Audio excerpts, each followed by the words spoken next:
नमस्कार, दूरदर्शन केंद्र के साहित्य कार्यक्रम में आपका स्वागत है। आज हम संस्कृत साहित्याकाश के देदीप्यमान नक्षत्र महाकवि भारवी के जीवन चरित्र और किरातार्जुनीयम पर परिचर्चा करेंगे।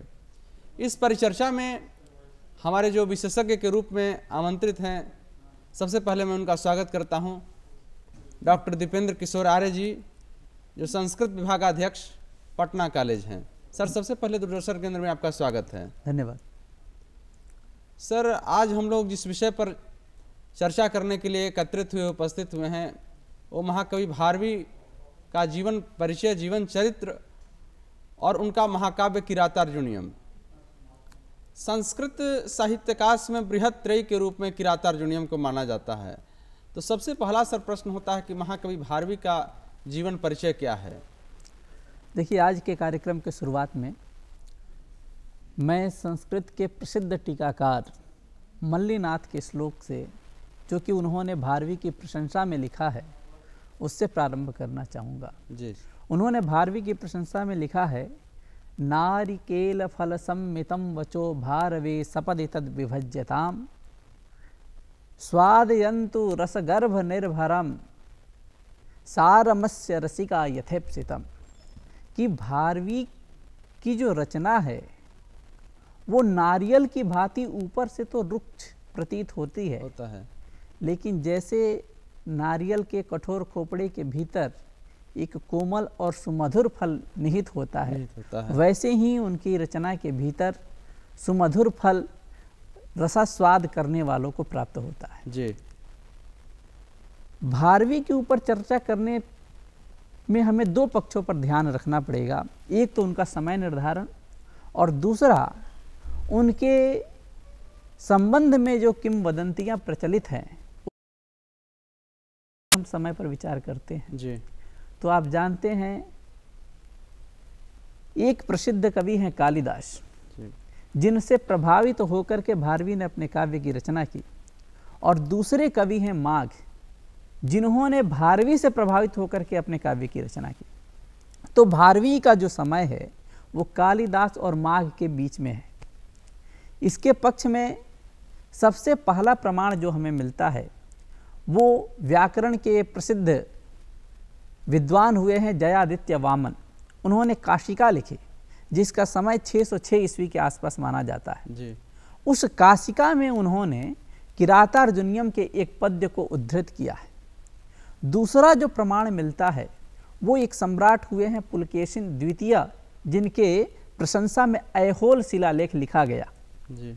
उसके रचनाकार हुए हैं रवि कीर्ति जी। वे जब ऐहोल शिलालेख लिखते हैं उसमें वो लिखते हैं, स विजयताम रवि कीर्ति कविताश्रिता कालिदास भारवी कीर्ति।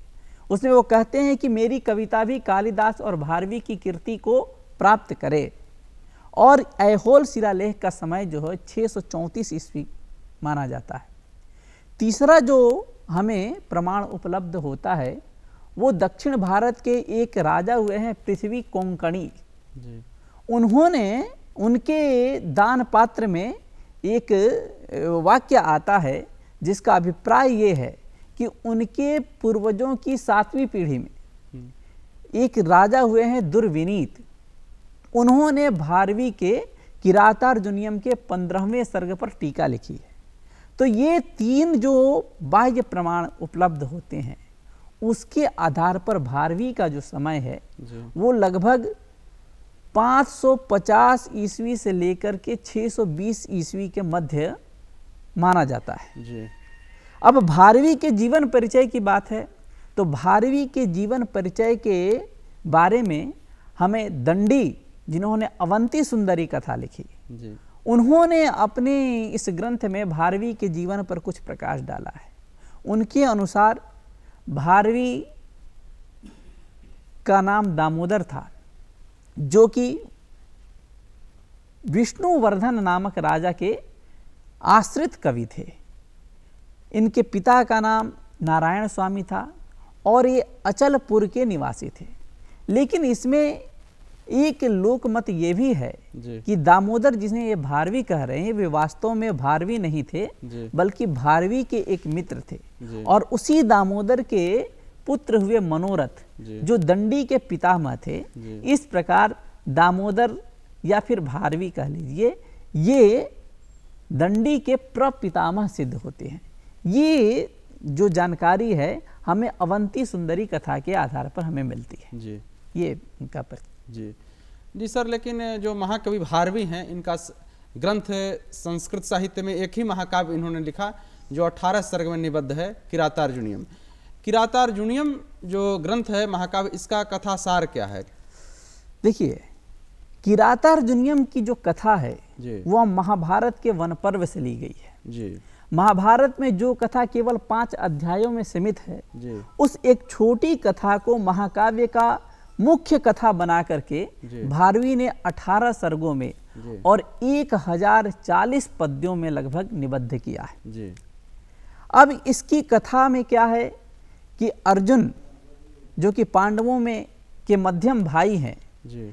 वे अपने भाइयों के साथ दुर्योधन के दिए हुए वनवास में द्वैत वन में निवास कर रहे हैं, और उस समय उनको ये आभास होता है कि शायद हमारा राज्य अपने आप नहीं मिलेगा, और वो युद्ध की तैयारी में लगते हैं। तो किरात और अर्जुन, इसका किरातार्जुनीयम जो नाम है, इसका अगर हम व्याकरण की दृष्टि से देखें तो किरातश्च अर्जुनश्च किरातार्जुनौ तौ अधिकृत्य कृतम काव्यम किरातार्जुनीयम। तो किरात और अर्जुन दो मुख्य पात्र हैं। अब इसकी कथा जो है 18 सर्गों में निबद्ध है। जी। प्रथम सर्ग में युधिष्ठिर अपने भाइयों के साथ द्वैत वन में हैं। वहाँ पर वे एक गुप्तचर नियुक्त करते हैं जो कि जाकर के पता लगाए कि आखिर दुर्योधन शासन कैसे करता है। वनीचर आता है और युधिष्ठिर को दुर्योधन की शासन पद्धति के बारे में बताता है। उसकी बात सुनकर वे मंत्रणा करने के लिए द्रौपदी और भीम के पास जाते हैं। द्रौपदी जब युधिष्ठिर की बात सुनती है तो बिगड़ जाती है और युधिष्ठिर से तुरंत युद्ध करने की प्रेरणा देती है। दूसरे सर्ग में भी भीम जो है द्रौपदी के कथन का समर्थन करते हैं और वे भी युधिष्ठिर को तुरंत दुर्योधन के साथ युद्ध करने का परामर्श देते हैं। लेकिन जो युधिष्ठिर हैं वो द्रौपदी और भीम की बातों से सहमत नहीं होते हैं। तभी अंत में महर्षि वेद व्यास का आगमन होता है और वे तीसरे सर्ग में पांडवों को समझाते हैं कि कैसे आखिर कौरवों के ऊपर विजय प्राप्त की जा सकती है। वे कहते हैं कि संभावना नहीं है कि तुम्हें राज्य मिलेगा, इसलिए तुम्हें भी अपना समय व्यर्थ में नहीं गंवाना चाहिए और तुम लोगों को अधिक से अधिक शस्त्र अस्त्रों की प्राप्ति करनी चाहिए। उनकी बात सुन करके युधिष्ठिर अर्जुन को आदेश देते हैं कि आप जाइए, जा करके तपस्या करिए और अस्त्र शस्त्र प्राप्त कीजिए। वेद व्यास अपने साथ एक यक्ष को लेके आए थे। उस यक्ष के मार्गदर्शन में चतुर्थ सर्ग में अर्जुन जो है हिमालय की ओर जाते हैं। 5वें सर्ग में वे हिमालय के इंद्रकील पर्वत पर पहुंचते हैं जहां उन्हें इंद्र की तपस्या करनी है। अब वे तपस्या में रम जाते हैं। 6ठे से लेकर के 10वें सर्ग तक अर्जुन की तपस्या, हिमालय का वर्णन, शरद ऋतु का वर्णन, और उनकी तपस्या को जान करके इंद्र को डर लगता है, इसलिए वे अपने गंधर्वों और अप्सराओं को तपस्या भंग करने के लिए भेज देते हैं। तो उन गंधर्वों और अप्सराओं की लीलाओं का वर्णन है। लेकिन जो अर्जुन है उनकी लीलाओं से डिगते नहीं हैं, वे तपस्या में रत रहते हैं। तो 11वें सर्ग में स्वयं इंद्र वृद्ध का वेश धर करके सामने आते हैं और वो अर्जुन को समझाते हैं कि तुम क्यों इस लोक की इच्छाओं की पूर्ति के लिए इतना महान तप कर रहे हो। तुम्हें तप करना ही है तो मोक्ष के लिए करो। लेकिन वहां पर अर्जुन इंद्र को बहुत अच्छा प्रत्युत्तर देते हैं और वे कहते हैं कि देखिए, मोक्ष में मेरी कोई रुचि नहीं है। मैं तो केवल अपने स्वाभिमान की रक्षा के लिए, अपने शत्रुओं के पराभव के लिए यह तप कर रहा हूं। इंद्र अर्जुन की बात से प्रसन्न होते हैं और तुरंत अपने वास्तविक रूप में आते हैं और उनको वो कहते हैं कि आप अच्छे अस्त्र शस्त्र प्राप्त करने हैं तो आप शिव की उपासना करो। अब अर्जुन जो हैं शिव की उपासना में रत होते हैं। 12वें सर्ग में वो शिव की उपासना में रत होते हैं। अब उनकी तपस्या को देख करके जो जंगल के अन्य मुनिजन हैं वो शंकित हो जाते हैं, क्योंकि इनका वेश तो तपस्वियों का था, लेकिन इन्होंने तलवार भी रखा था, धनुष भी रखा था, तरकस भी रखा था। तो तपस्वी शंकित होकर के शिव के पास जाते हैं और वो उनको ये बात बताते हैं। इधर एक दानव होता है जिसका नाम होता है मूक दानव। उसे लगता है कि ये जो व्यक्ति तपस्या कर रहा है ये देवताओं का कोई प्रतिनिधि है, इसलिए वो अर्जुन पर आक्रमण करने के लिए सूअर का वेश बना लेता है। इधर मुनियों की समस्या सुन करके जो शिव हैं वो 13वें सर्ग में किरात का रूप धारण करके अर्जुन के पास मिलने के लिए जाते हैं और उनके साथ पूरी सेना किरातों की सेना के रूप में चलती है। 13वें सर्ग में जो मूक दानव है वो अर्जुन पर आक्रमण करता है और अर्जुन और किरात वेशधारी शिव दोनों अपना बाण छोड़ते हैं जिससे कि उस दानव की मृत्यु हो जाती है। तभी किरात वेशधारी शिव अपना एक गण भेजते हैं जिससे कि सुअर जो मरा है वो मेरे बाण से मरा है, इस बात को लेकर विवाद होता है। अर्जुन शिव के गणों को तो अपनी बाण वर्षा से हरा देते हैं, लेकिन जब शिव के साथ उनका युद्ध होता है तो उस युद्ध में उनकी हार होती है और उस युद्ध के पश्चात अर्जुन शिव के छुपे हुए रूप को पहचान जाते हैं और अपना समर्पण कर देते हैं। इसका वर्णन आपके 14वें सर्ग से लेकर 18वें सर्ग तक है और अंत में शिव जो है उनकी तपस्या से प्रसन्न होकर अपना पशुपत अस्त्र जो है वो देते हैं और उसका प्रशिक्षण कराते हैं। इसी के साथ ही यह काव्य जो है 18वें सर्ग पे समाप्त हो जाता है। बहुत बहुत धन्यवाद सर कि आप 18वें सर्ग की कथा आपने प्रस्तुत किया। लेकिन सर संस्कृत साहित्य के इतिहास में, संस्कृत साहित्यकाश में कहा जाता है कि कालिदास के बाद अगर संस्कृत साहित्य में अगर किसी कवि की गणना की जाती है तो वह भारवी हैं और सूक्ति भी है कि उपमा कालिदासस्य भारवेरर्थ गौरवम दंडिनः पदलालित्यम माघे संति त्रयो गुणा है। तो जो भारवेर अर्थ गौरवम जो आता है कि भारवी की रचनाओं में अर्थ गौरव है, इस उक्ति की से हम क्या स्पष्ट होता है, इस उक्ति से क्या लोगों को पता चलता है कि भारवी की रचनाओं में अर्थ गौरव है? भारवेर अर्थ गौरवम, देखिए भारवी अर्थ गौरव, अर्थ गौरव को स्वयं भारवी भी मनुष्य के जीवन का एक प्रसिद्ध मानदंड मानते हैं। वो मानते हैं कि मनुष्य जो कुछ भी बोले उसमें अर्थ गौरव तो जरूर होना चाहिए। अर्थ गौरव अगर सामान्य भाषा में कहें तो उसे कहते हैं गागर में सागर, थोड़े शब्दों में अपनी बहुत सारी बात कह देना, प्रस्तुत कर इससे देना। परिपूर्ण है भारवी का। भारवी ने स्वयं अपने काव्य की विशेषता बताते हुए कहा है, स सौष्ठवौदार्य विशेषशालिनीम विनिश्चितार्थाम इति वाचमाददे, कि शब्द कैसे हों, सौष्ठव हों, औदार्य हों अर्थात अर्थयुक्त हों और साथ ही साथ दो अर्थों वाले न हो, विनिश्चितार्थम एक निश्चित अर्थ हो, ऐसा जो काव्य है वो श्रेष्ठ होता है। इसी के साथ उन्होंने और कहा, स्फुटता पदई न अपाकृता न च स्वीकृतम अर्थ गौरवम, कि जो पद हों वो स्फुट हों, अत्यंत स्पष्ट हों। जब पद स्पष्ट होंगे तो उसमें अर्थ गौरव स्वतः ही आ जाएगा। इसके साथ ही साथ वो कहते हैं कि जब अर्थ गौरव होगा तो उनका अर्थ भी अलग अलग भाषित होगा। ऐसा नहीं है कि एक ही अर्थ बार बार आ रहा हो। तो ऐसे जो काव्य होंगे वो अर्थ गौरव की कसौटी पर खरे उतरेंगे। और आप देखेंगे भारवी ने जो भी श्लोकों की रचना की है, पूरा आप प्रथम सर्ग ले लीजिए, आपके प्रत्येक श्लोक में आपको उनके अर्थ गौरव, थोड़े शब्दों में ज़्यादा कहने की क्षमता आपको दिखेगी। आपको एक श्लोक बताता हूँ। एक श्लोक है, सहसा विदधीत न क्रियाम अविवेकः परमापदाम पदम ऋणुते ही विमृश्य कारणम गुणलुब्धा स्वयं एव संपदा। अर्थात सहसा विदधीत न क्रियाम, अचानक से कोई काम नहीं करना चाहिए। क्यों? अविवेकः परम आपदाम पदम, क्योंकि अविवेकिता जो है वो अनेक प्रकार की आपदाओं का स्थान होती है। और जो गुणवान व्यक्ति होते हैं, वृणुते ही विमृश्य कारणम गुणलुब्धा स्वयं एव संपदा।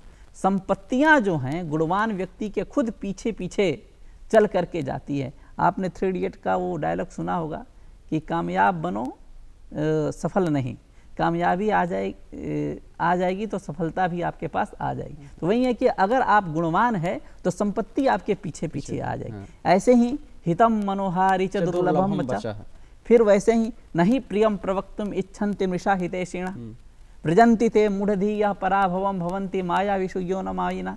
जो लोग नीचता करने वाले के साथ नीचता नहीं करते हैं वे स्वतः समाप्त हो जाते हैं।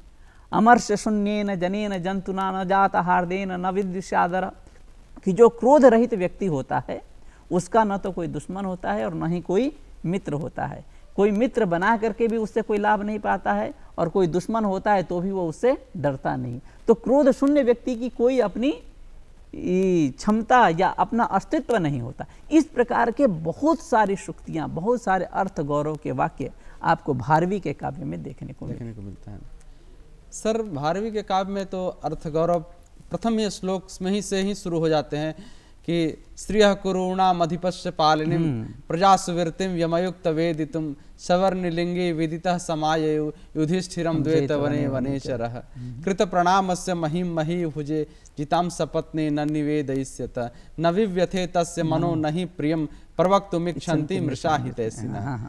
लेकिन सर, भारवी की जो एक विशेषता संस्कृत जगत में माना जाता है कि भारवी ने का जो है सो कला पक्ष पर भी बहुत कार्य किया गया। उन्होंने कला पक्ष को भी संस्कृत साहित्य में ध्यान दिया है और अपने ग्रंथों में भी कला पक्ष को स्थान दिया है।